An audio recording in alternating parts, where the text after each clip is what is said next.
Globalização e Cidadania, por Pedro Dalari.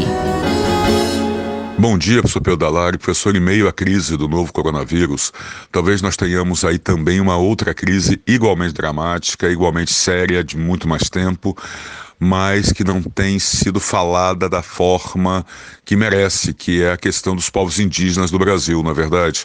O que o senhor tem a dizer sobre isso? A atual situação dos povos indígenas no Brasil é dramática.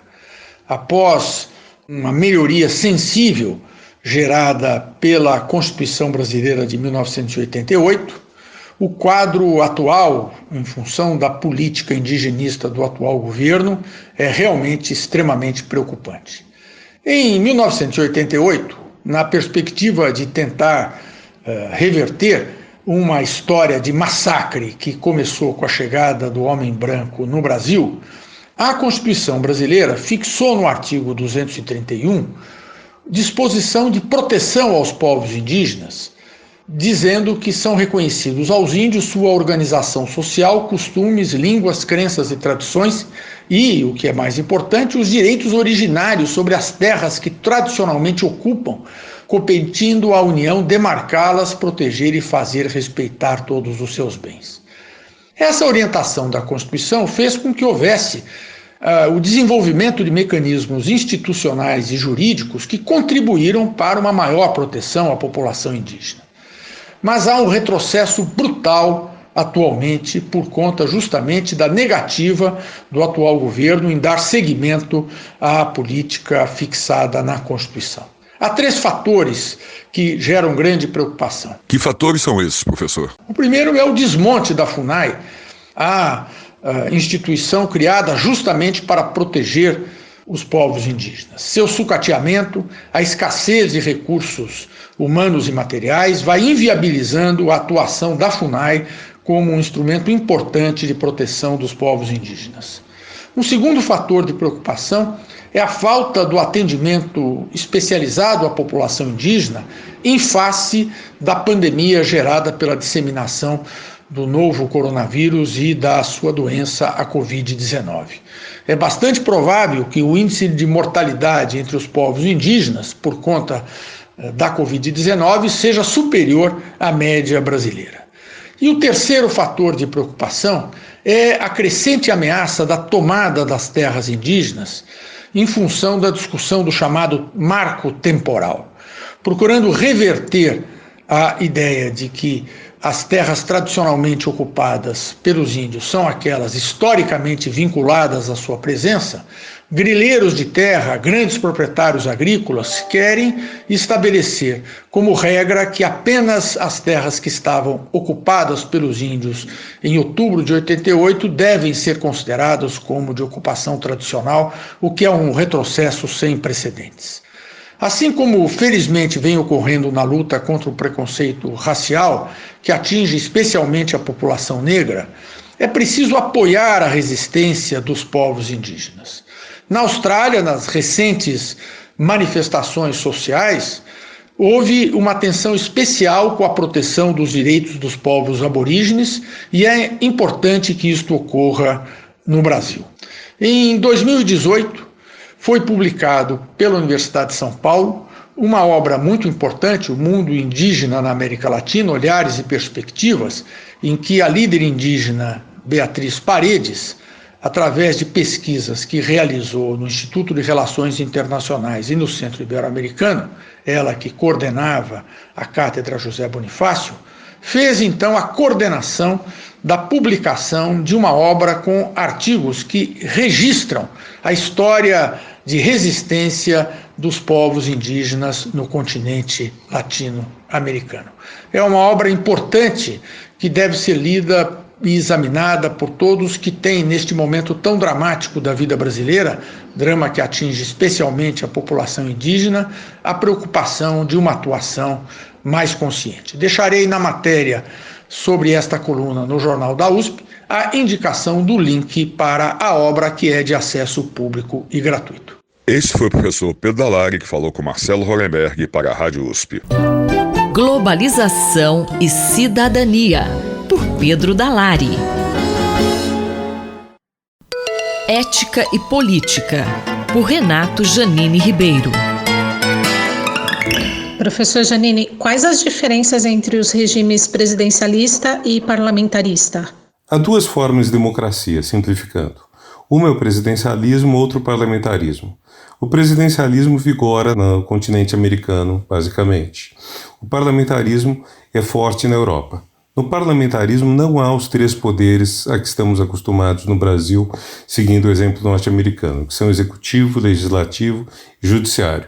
No parlamentarismo, em princípio, o poder é um só, dado que o executivo, o gabinete, o primeiro-ministro, emana do parlamento. Ele tem que fazer as coisas a partir da maioria que ele tenha ou não tenha no parlamento.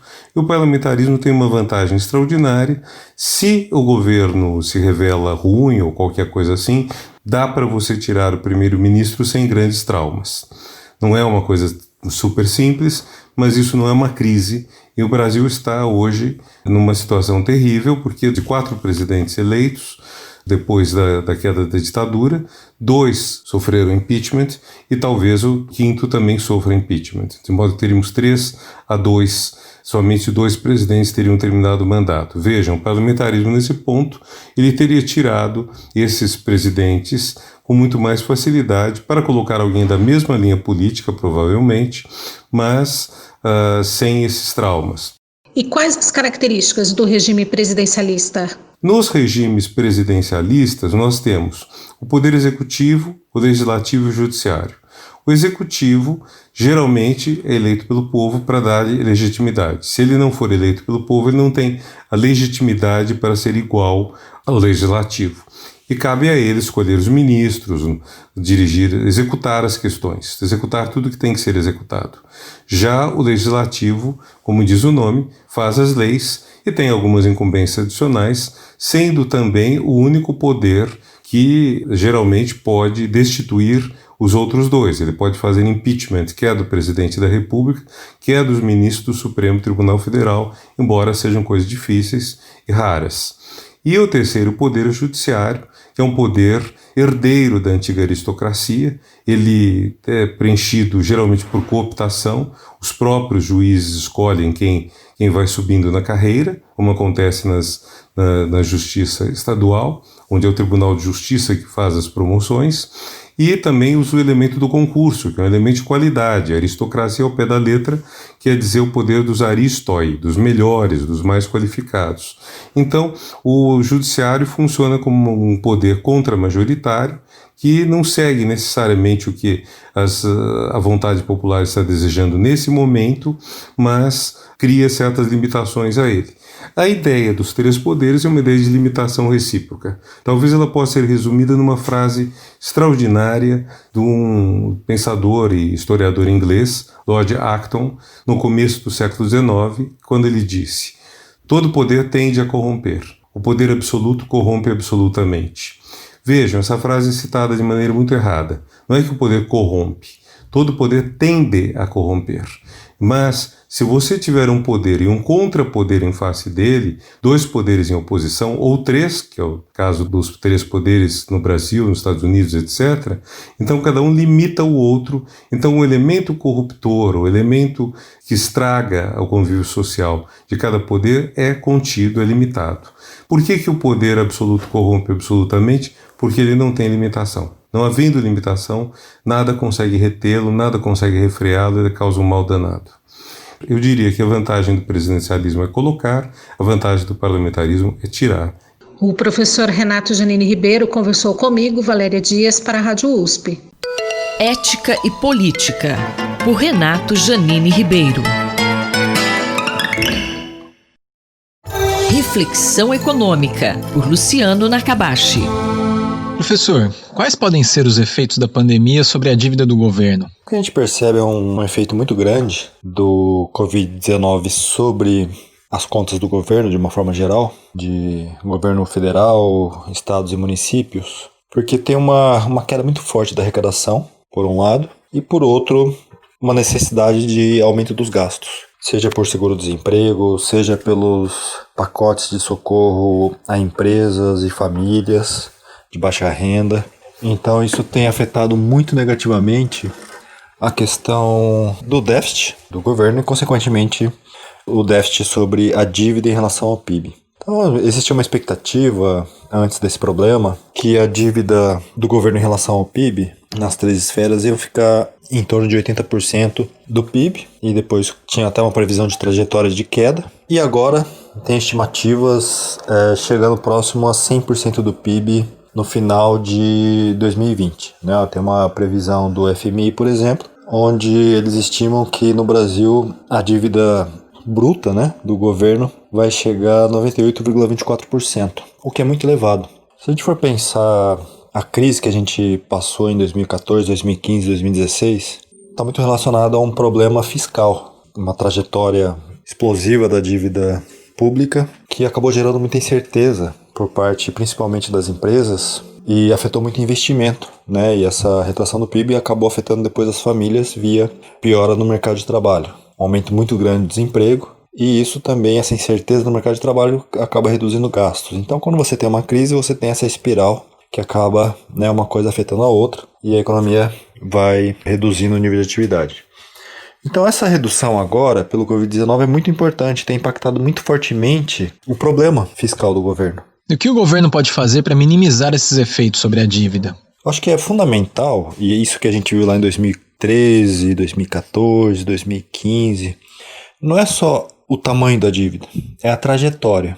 Né? A gente já estava com uma dívida maior em 2019, mas já tinha uma expectativa melhor sobre a trajetória, principalmente depois que passou a reforma da Previdência. Então é claro que nesse momento o governo ele tem que se preocupar com questões de curto prazo, como enfrentar essa pandemia, tanto em termos de saúde, né, do nosso sistema de saúde, mas também em termos econômicos. Eu acho que a gente vai ter que conviver com esse vírus por um tempo, então o governo tem que pensar em como que a gente mantém o funcionamento da economia da forma mais segura possível, evitando, né, ou reduzindo a transmissão de pessoa para pessoa, porque se a gente tiver sucesso nesse sentido, a gente consegue reduzir bastante a mortalidade, porque aí não sobrecarrega o sistema de saúde, e ganha tempo também até que uma vacina de fato seja desenvolvida. Então é fundamental essa gestão do curto prazo, para a gente passar por esse problema da pandemia, mas a gente tem que começar também já no segundo semestre, olhar mais para frente. Ou seja, é importante manter um juros baixo, né? Eu acho que a política monetária vem tendo um papel importante, pode ter um papel mais importante ainda para tentar manter a economia funcionando, para reduzir o máximo possível os efeitos do Covid-19 sobre a economia. E tem a política fiscal, mas a política fiscal a gente já sabe que está muito problemática, né? Se a gente usar muito fiscal, o problema pode ser, né, gerar mais incertezas e ter um efeito que vai ser mais excessivo do que expansivo sobre a economia brasileira. A gente não pode perder esse foco das reformas, porque um dos focos dessa reforma tem que ser na questão dos gastos. Acho que tem que ter uma reforma administrativa, tem que ter uma reforma passando mais receitas e gastos para os estados de forma direta, sem ter que passar por Brasília. Uma reforma importante, muito importante, desvinculação das receitas, né, com os gastos, porque isso vem gerando uma pressão, né, desde a Constituição de 88 para o aumento dos gastos do governo, do setor público de uma forma geral. Então, essa agenda de reformas é importante. Uma, até para ajudar a controlar os gastos lá na frente, né, para dar essa trajetória mais confiável que o país não vai entrar num default ou que vai começar a emitir moeda lá para frente e começar a gerar inflação, principalmente desvinculação de gastos, das receitas com os gastos. E outra, né, que é sobre aumento da produtividade. A gente não pode perder esse ponto. A gente tem uma produtividade que está estagnada há praticamente 40 anos. Então a gente tem que ir para reformas que também aumentem a produtividade. O professor Luciano Nakabashi, da FEUSP Ribeirão, conversou comigo, Gabriel Soares, para a Rádio USP. Reflexão Econômica, por Luciano Nakabashi. Na cultura, o centro está em toda parte, por Martin Grossman. Professor, qual é a sua opinião sobre a derrubada de estátuas e monumentos em todo o mundo? Leila e ouvintes da Rádio USP, vivenciamos, na atualidade, mais uma onda iconoclasta. Desta vez, gerada pela morte brutal, violenta e criminosa do cidadão norte-americano George Floyd. Repercussões foram noticiadas em boa parte do globo. Em particular, uma chamou muito a atenção, que foi a derrubada e o afogamento de um monumento em homenagem ao traficante de escravos inglês Edward Colston, na cidade inglesa de Bristol.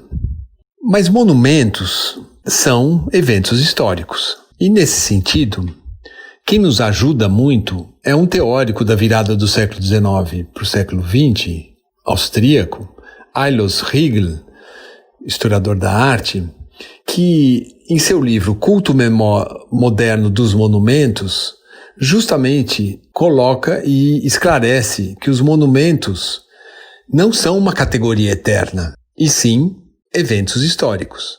E, para tanto, eles podem ser remodelados, apagados, desconstruídos ou revividos. E como seria esse processo de remodelação ou desconstrução? O senhor tem alguns exemplos?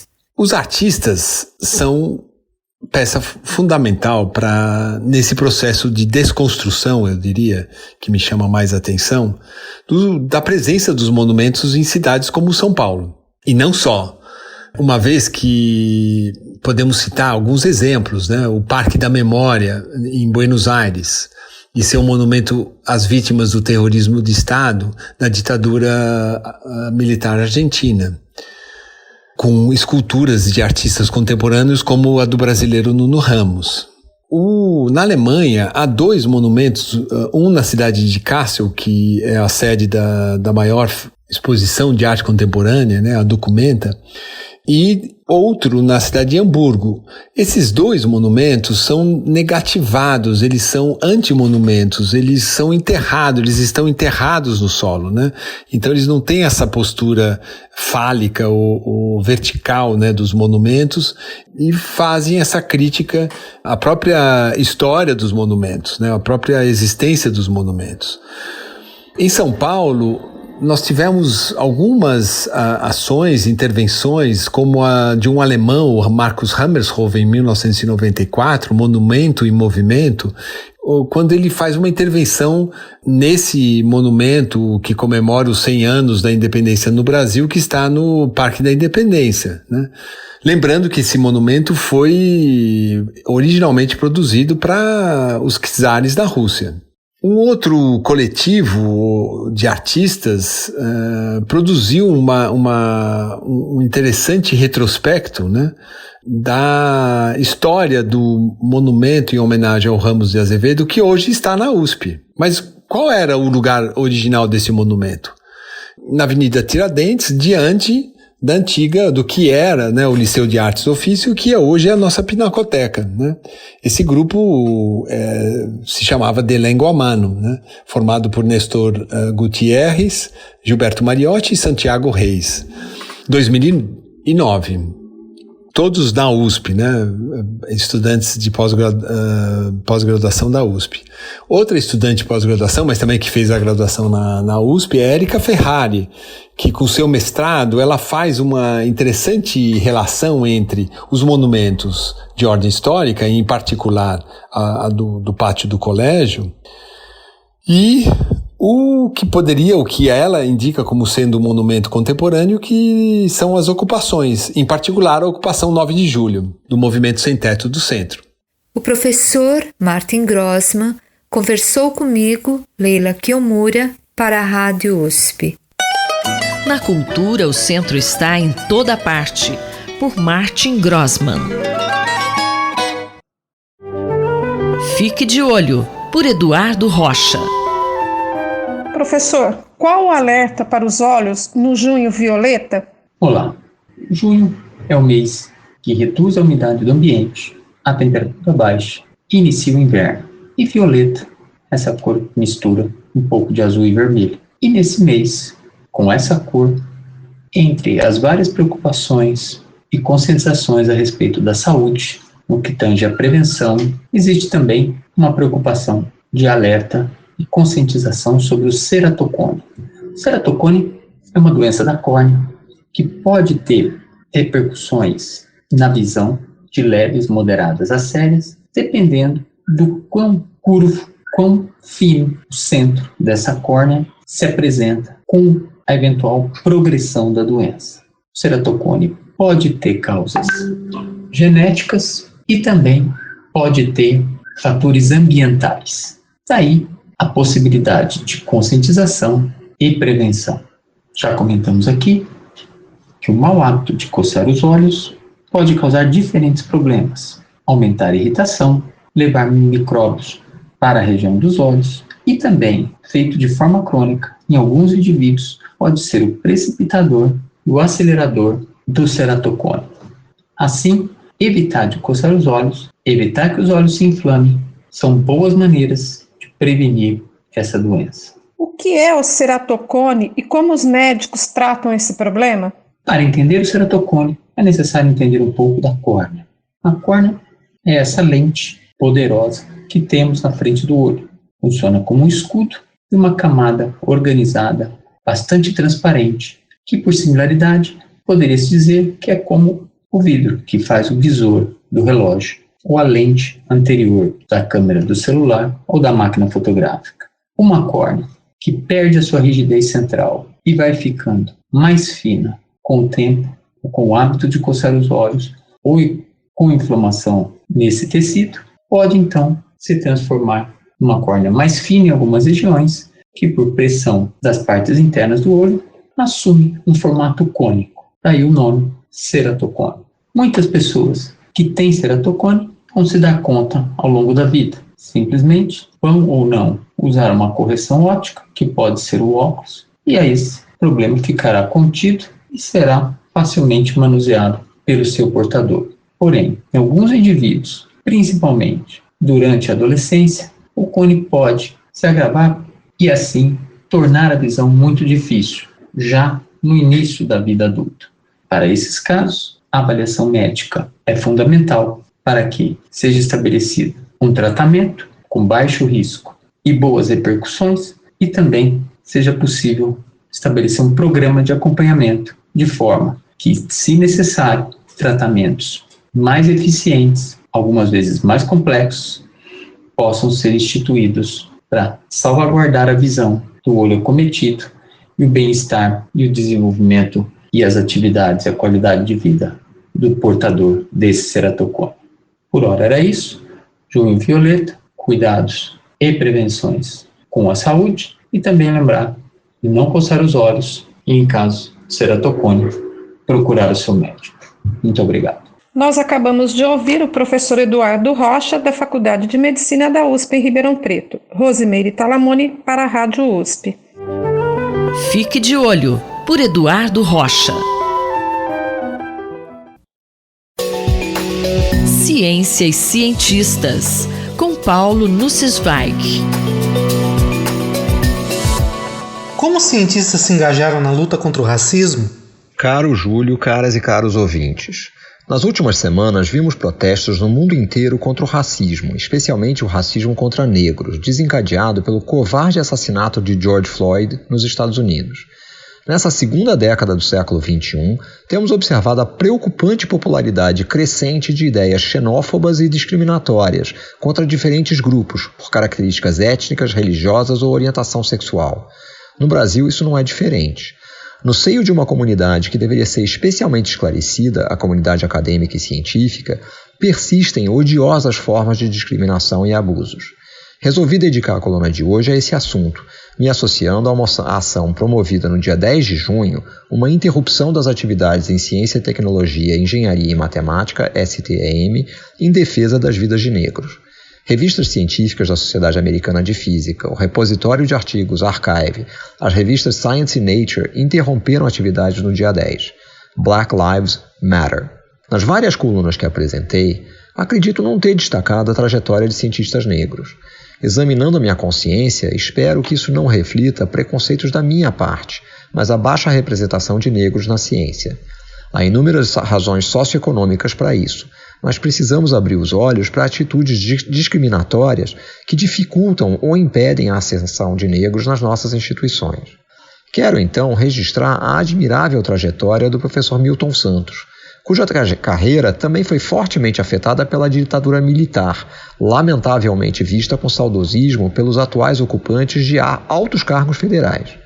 O espaço dessa coluna é insuficiente para lhe fazer justiça, por isso deixo claro que não tenho essa pretensão. Milton Almeida dos Santos nasceu na Bahia, em 3 de maio de 1926. Foi um gigante na geografia e em estudos de urbanização do Terceiro Mundo, assim como um analista crítico do processo de globalização. Fez seu doutorado na Universidade de Estrasburgo, na França, em 1958. Em 1964, foi preso pela ditadura e, quando libertado, partiu para o exílio. Exerceu atividades acadêmicas em diversas instituições internacionais de prestígio, Universidade de Bordeaux, Paris-Sorbonne, MIT, Universidade de Toronto, passou por Peru, Venezuela e Tanzânia, além de ser professor da Columbia University em Nova York. Regressou ao Brasil em 1977, foi professor visitante na UFRJ e posteriormente tornou-se professor titular da USP. Recebeu inúmeras honrarias internacionais, incluindo o prêmio Waltrin Lud em 1994 e títulos de doutor honoris causa de várias universidades pelo mundo. Mais para o fim da carreira, reivindicou uma postura mais combativa de negros, de buscar ativamente os direitos sonegados por nossa sociedade com o histórico escravocrata. Faleceu em junho de 2001 por complicações de um câncer de próstata. O que a comunidade científica fez em 10 de junho? Pessoalmente, sou cético quanto à efetividade da interrupção de atividade de geração de conhecimento como forma de apoiar uma causa, mas dou completo apoio à iniciativa da comunidade de STEM do dia 10 de junho com o objetivo de se dedicar tempo para pensar nas ações que podemos empreender de modo a acabar com o racismo contra negros no meio acadêmico. A revista Nature publicou comentários nos dias 8, 9 e 11 de junho chamando a atenção para a mobilização e aderindo à greve convocada para o dia 10. Recomendo a busca e leitura dos comentários, incluindo uma entrevista com 2 pesquisadoras negras que iniciaram a hashtag Black and the Ivory, relatando dificuldades de negros para conquistar espaço nas torres de marfim das universidades. Vale ressaltar também a revisão do livro de Angela Saini, Superior, publicada em 25 de junho de 2019, sob o título Racismo na Ciência, a mancha que perdura. Tenho convicção que todos nós podemos fazer mais. Isso começa pelo reconhecimento da existência de um grave problema ainda maior em nosso país, com taxas de mortalidade por violência muito mais altas entre negros do que entre brancos. As soluções não são simples e reconheço que tenho ressalvas, por exemplo, a cotas raciais. Como descrito no livro de Angela Saini, não há raças na espécie humana, mas sou favorável a ações afirmativas. Nas palavras de Milton Santos, é nosso dever opor à crença de que se é pequeno diante da enormidade do processo globalitário a certeza de que podemos produzir as ideias que permitem mudar o mundo. O professor falou comigo, Júlio Bernardes, para a Rádio USP. Ciência e Cientistas, com Paulo Nussweig.